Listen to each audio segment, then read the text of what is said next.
Welcome to episode 4 of One Question, where we explore the elephant in the room connected with the work we bring to the world. These are conversations about the misperceptions people have with our work, sometimes from the conversations we have in our own head, what we've been taught, or societal norms. I'm your host, Stephanie McAuliffe, an energy alchemist and boundary strategist and founder of the Way of the Diamond Warrior. And I guide leaders to build a business that's a reflection of their soul's calling. Today we're joined by Jackie Roby. Jackie is the executive leadership advisor high achieving women call when the polished exterior is holding up better than they are. As founder of Inspired Journey Consulting, she helps ambitious leaders, especially women of color in male dominated industries, build the kind of success that feels as good as it looks, drawing on professional expertise and her own lived experience as a Latina navigating depression, anxiety, and C-PTSD. Clients say life tastes better after working with her. Welcome, Jackie. Stephanie, thank you so much. It's so good to be here with you. So, Jackie, tell us more about the work you do and what is that elephant in the room, the misperception you want to take a bite out of today regarding this important work you bring to the world. Mm, I would say the elephant in the room misperception is really that this is optional, that it's a perk to have this work, to spend this time and live a life that's more fulfilling. I tend to work with leaders in corporate, working for other people, and they have a hard time putting themselves first. Mm. But what they don't understand is by doing the work we do, it actually allows them to show up better in every aspect, including their innovation and productivity at work, their calm, patience, love, empathy, and energy that they give to others. And things shift.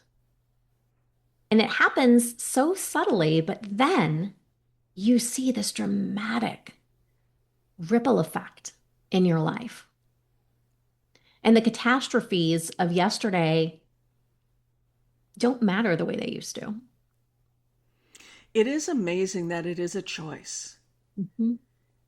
Having worked on Wall Street for 27 years, I get it, and I needed you back then. We get to choose every single day, and it's actually a privilege, like you said, to be able to do this work. And so many, I think, feel like it's a burden. That can almost be like a pendulum swing between burden and privilege. So, how do the people that come to you, how do you find that they really start to open themselves up to seeing this as not being a burden, but a choice and a privilege to actually explore the things that they've been putting off and sometimes working to avoid? Mm, that's a great question. I find that the people that work with me are ready for change and probably a little bit terrified because they don't know what's coming and what it's going to take. But we approach things in really manageable ways because my people are busy, busy, busy, busy. And they've got the forever to do list that we talk about.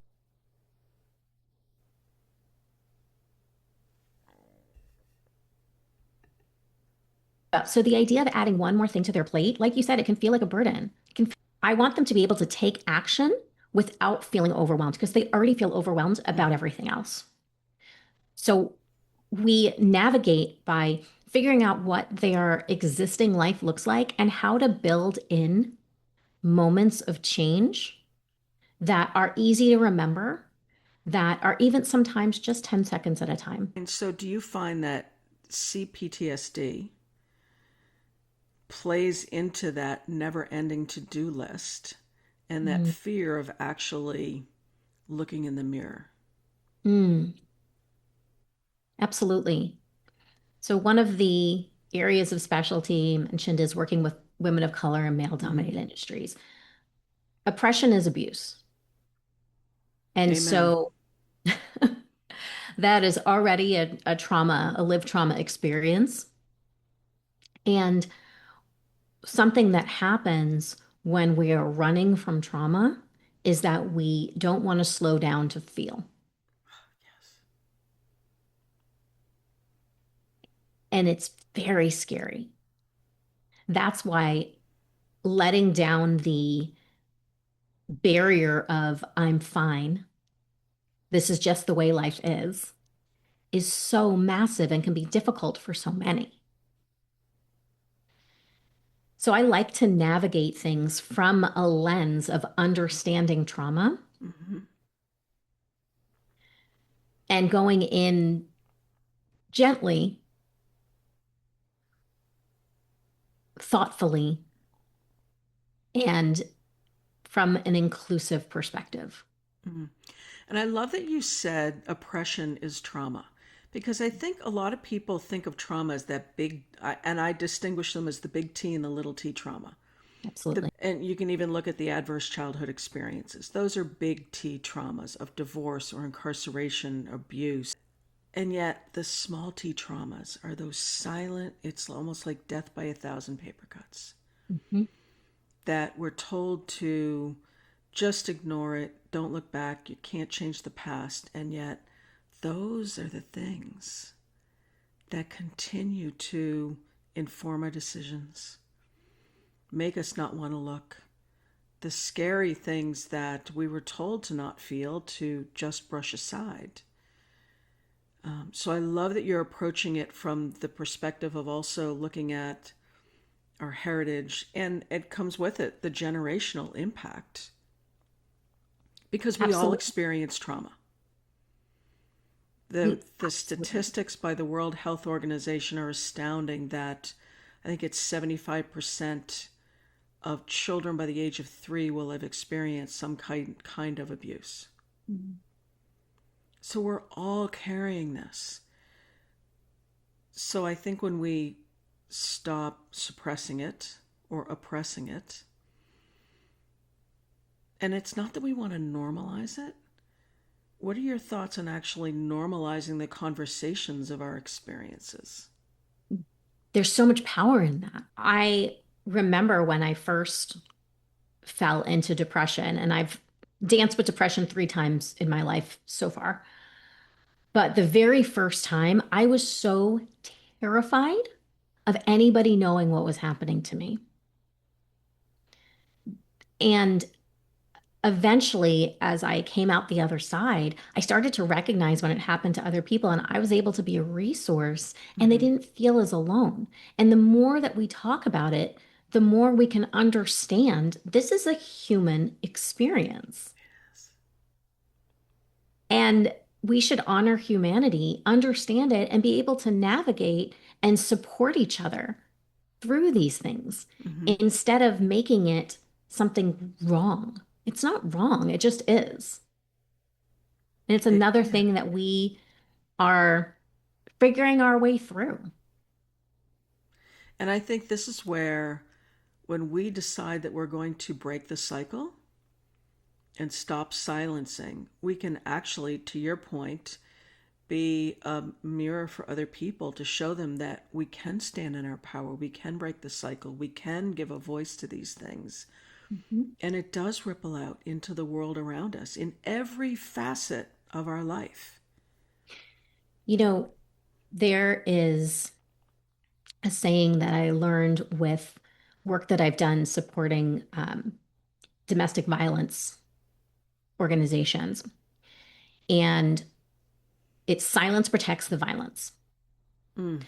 And I find that so applicable in all of these scenarios that we're talking about. Because if you think about it, as we experience trauma, if we're experiencing mental health difficulties, any life quake, and we are so silent again about it, what we're doing is we're actually being violent to ourselves. We're telling ourselves these negative things about us and what we're going through and what this situation means. We're making it mean something so painful and hurtful and shameful Mm-hmm.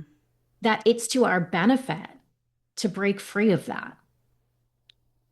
It is. And would you speak to a friend the way you speak to yourself? Because violence is not just physical, Exactly. but it's really one of we need we need it's in our best interest. It's a choice that we can make Mhm. to not speak to ourselves the way we wouldn't speak to a friend, a loved one. Right.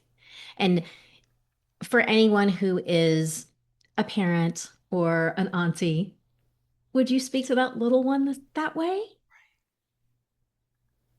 Absolutely not. Right.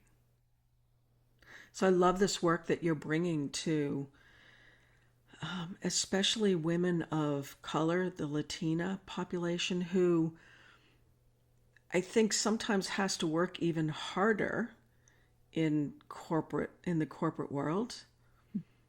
That when we're true to ourselves, sometimes the stuff that's projected at us, it's like water off of a duck's back. We don't have to carry it. It's not our responsibility. I think about all of my years in corporate. I spent 20 years, and I wish I had the level of work that I'm doing now Mm-hmm.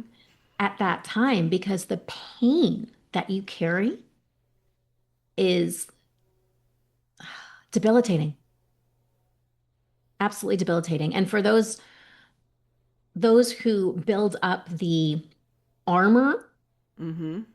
where they say it doesn't bother them, that just makes it that much more difficult when it breaks and Yes, things because potentially fall apart. what we resist persists. Mhm. It absolutely does. And at some point, we get to make the choice to step out of that old way of being because trying to twist ourselves in a pretzel Mm, just twists us. Nobody else is really paying attention. right. We're the ones that are hurting. And then we're hurting the people around us because Mm-hmm. it leaks out. It's coming out somewhere. So it's Oh, likely coming yeah. out in your personal life. Yeah, it is. So, as we wrap up, do you have some like final words of wisdom you'd like to share with the listeners about, well, whatever words of wisdom you'd like to share? Hmm. I would love for the listeners to do a quick check in, an inventory with their life, and see how you're showing up. Are you showing up as the main character of your story? Are you supporting? Are you the best friend? Mm-hmm. Or are you like, I know I was at one point, I was an extra. I actually used to say I was the extra that tried out and didn't get in. It was that low where I was on the priority list and how I saw myself in this picture. Where are you? And is it time? Are you ready to take the stage as the main character of your life? I love that. I love that.